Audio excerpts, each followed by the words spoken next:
سہیل بن عمر، آپ کو پتہ ہے مسلمانوں کے ساتھ جب تک اسلام قبول نہیں تھا کیا، شدید ترین نقصان پہنچایا تھا، شدید ترین، حتیٰ کہ ایک غزوے میں جب گرفتار ہو کے آئے تھے، سبحان اللہ، بات آئی ہے قدرتی طور پہ، تو دیکھیے ایک غزوے میں جب گرفتار ہو کے آئے تھے تو حضرت عمر نے کہا تھا یہ بڑا قادر الکلام ہے، یہ ان کو خطیب قریش بھی کہا جاتا تھا، بڑی زبردست تقریر کر کے لوگوں کے ولولوں اور جذبات کو گرما دیا کرتے تھے۔ حضرت عمر نے اس وقت رسول اللہ سے یہ مطالبہ کیا تھا، یہ بھی دیکھا کہ احد میں رسول اللہ صلی اللہ علیہ وسلم کے دندان مبارک شہید ہو گئے ہیں، اور اس بات کو بھی مد نظر رکھتے ہوئے کہ یہ بہت بڑا خطیب ہے اور قریشیوں کا بہت بڑا سردار ہے، حضرت عمر نے نبی کریم کے پاس آ کے سفارش کی تھی، اے اللہ کے رسول آپ حکم دیں یہ جو سہیل بن عمر ہے نا، اس کے اوپر والے 2 دانت نکال دیے جائیں، اس کے اوپر والے 2 دانت نکال دیے جائیں، زبان دانتوں کو نہیں لگے گی، لکنت پیدا ہو جائے گی، تقریر کی خطابت کی ساری صلاحیت چھن جائے گی، اسلام کے خلاف جو زبان چلاتا ہے وہ ساری کی ساری ختم ہو جائے گی۔ اس وقت جو رسول اللہ نے الفاظ کہے تھے، ہم چہروں کو نہیں بگاڑا کرتے، ہم مصلح نہیں کرتے، ہم کسی کو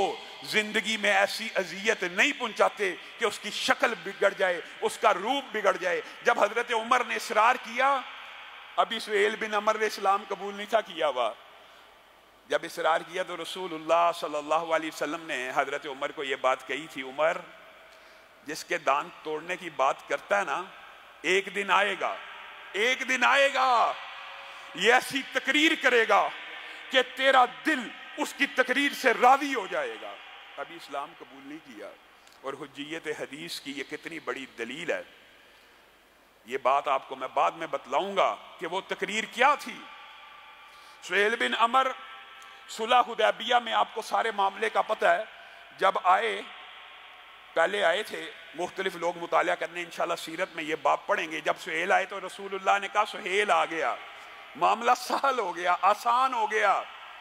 اور جب لکھا نبی کریم صلی اللہ علیہ وسلم نے اپنا نام، تو آگے لکھا ہوا تھا محمد رسول اللہ، حضرت علی لکھنے والے تھے۔ سہیل نے آگے کہا اگر آپ کو رسول اللہ ہی مانتے ہوتے تو جھگڑا کس بات کا تھا، یہ رسول اللہ کاٹیے، یہ معاہدہ محمد بن عبداللہ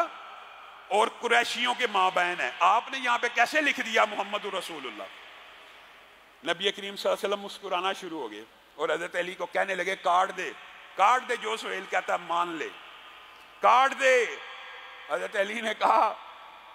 اللہ کے رسول میں نے تو لکھ دیا رسول اللہ، یہ نہیں نافرمانی کی وجہ سے، نہیں، ایک عقیدے کا اظہار کر رہے ہیں حضرت علی، ایک اپنے جذبات کا اظہار کر رہے ہیں، کہتے ہیں یہ رسول اللہ تو میں نے لکھ دیا ہے، اب کاٹنے کی جسارت مجھ میں نہیں ہے، آپ کاٹنا چاہتے ہیں تو کاٹ لیں، میں نہیں کاٹ سکتا۔ صحابہ کا رسول اللہ صلی اللہ علیہ وسلم کے سیرت پہ، حکموں پہ، قول پہ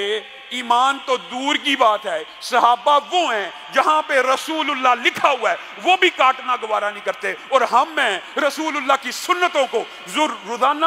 صبح ذبح کر دیں، کاٹ دیں، گٹر میں بہا دیں، ہمیں کوئی فرق نہیں پڑتا، ہمارے ایمان کہاں ہیں؟ یہ صحابی رسول ہیں جو رسول اللہ کا نام نہیں کاٹنا چاہتے، اور ہم روزانہ سنت رسول کاٹ دیتے ہیں، ہمیں کوئی فرق نہیں پڑتا، اور ہم یہ سمجھتے ہیں یہ بڑا چھوٹا گناہ ہے۔ میرے بھائیوں، جو گناہ مستقل ہو چاہے چھوٹا ہو، اللہ کے ہاں بہت بڑا ہو جاتا ہے، اس بات کے اوپر بھی توجہ کیجئے۔ رسول اللہ اگر سب سے کائنات کے خوبصورت ہیں، ان جیسا حلیہ بنانے میں آپ کو کیا مسئلہ؟ روزی بند ہو جائے گی، آپ کی شادی نہیں ہوگی۔ شادی شدہ لوگ داڑیاں نہیں رکھتے، شادی سے پہلے تو لڑکے ادھر پیش کرتے ہیں جی والدین نے کہا ہے جی، وہ رشتہ دار کہتے ہیں جی داڑھی نہ رکھی جائے، داڑھی رکھ لیں گے تو رشتہ کہاں سے آئے گا، اس طرح کی باتیں بھی معاشرے میں چلتی رہتی ہیں، اور جن کے 5-5 10-10 بچے ہو گئے ہیں وہ بھی نہیں چھوڑ رہے، ان کو کیا مسئلہ ہے جی؟ ان کا رزق بند ہو جاتا۔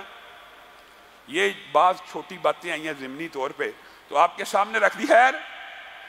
معاہدہ لکھا جا رہا ہے، سہیل بن عمر کا سگا بیٹا، آپ نے سب نے سنا ہوا واقعہ، ابو جندل، ابھی معاہدہ لکھا جا رہا ہے اور لکھا جا چکا ہے، سائن نہیں ہوئے، دستخط نہیں ہوئے، مورے نہیں لگی،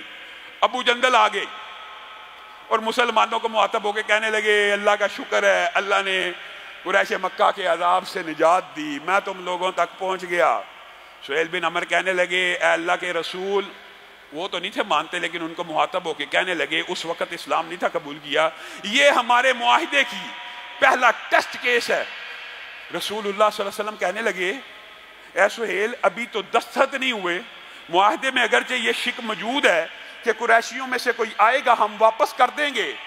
لیکن ابھی تو دستخط نہیں ہوئے، سہیل میری خاطر، سہیل میری خاطر۔ رسول اللہ صلی اللہ علیہ وسلم سہیل کو کہہ رہے ہیں سہیل میری خاطر ہی اس کو چھوڑ دے۔ نہیں چھوڑوں گا، سگا بیٹا تھا، کیسے چھوڑ سکتے تھے؟ نہیں چھوڑوں گا،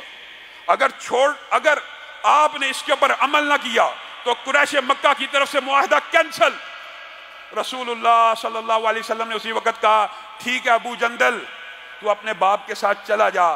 صبر کی دعا بھی کی، اس کو خوشخبریاں بھی سنائیں، لیکن معاملہ یہ بتانا مقصود ہے کہ یہ سہیل بن عمر جو اسلام سے قبل اسلام کے ساتھ دشمنی نبھانے والے، معاہدے کے اندر رسول اللہ صلی اللہ علیہ وسلم بار بار اپنا واسطہ اور تعلق گنوا رہے ہیں کہ میری خاطر چھوڑ دے، نہیں چھوڑا۔ جب فتح مکہ ہوئی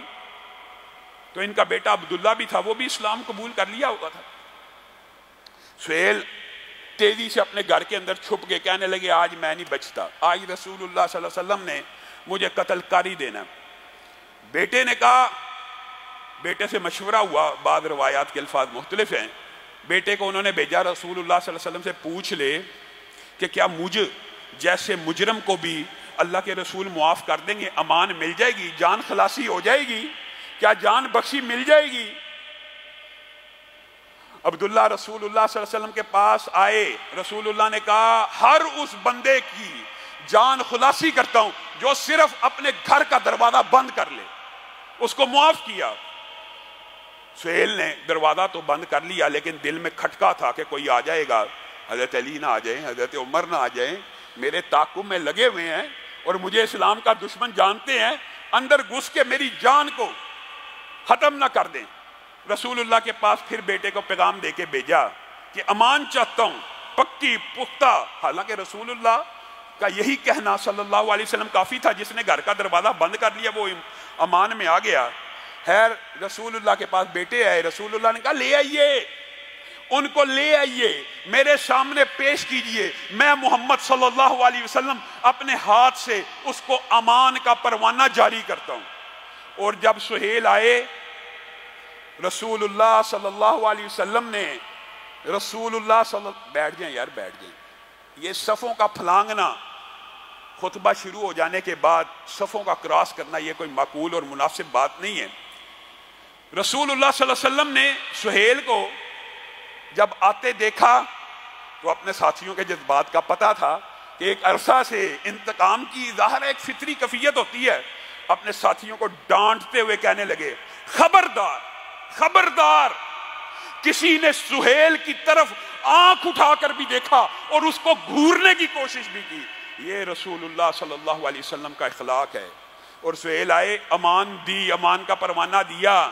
سہیل غور کرنے لگے اس بندے سے ساری زندگی دشمنی کی تھی،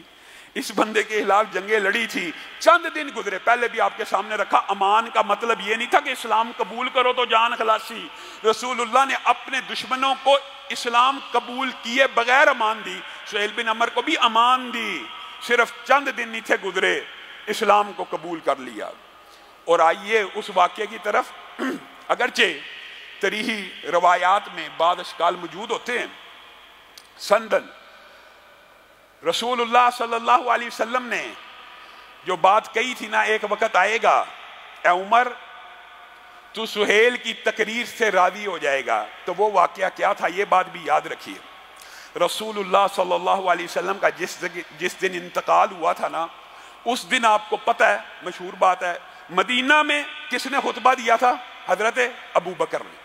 اور کتنا عظیم الشان خطبہ دیا تھا، اس کو دہرانے کی آج ضرورت نہیں، جب سیرت میں پہنچیں گے یہ بات بیان کریں گے۔ کتنا عظیم الشان خطبہ دیا تھا کہ جو کوئی محمد صلی اللہ علیہ وسلم کی عبادت کرتا تھا وہ سوچ لے، سمجھ لے، پختہ عقیدہ بنا لے کہ محمد صلی اللہ علیہ وسلم فوت ہو گئے ہیں، اور جو کوئی اللہ کی عبادت کرتا ہے تو اللہ تو ہمیشہ رہنے والا ہے، اور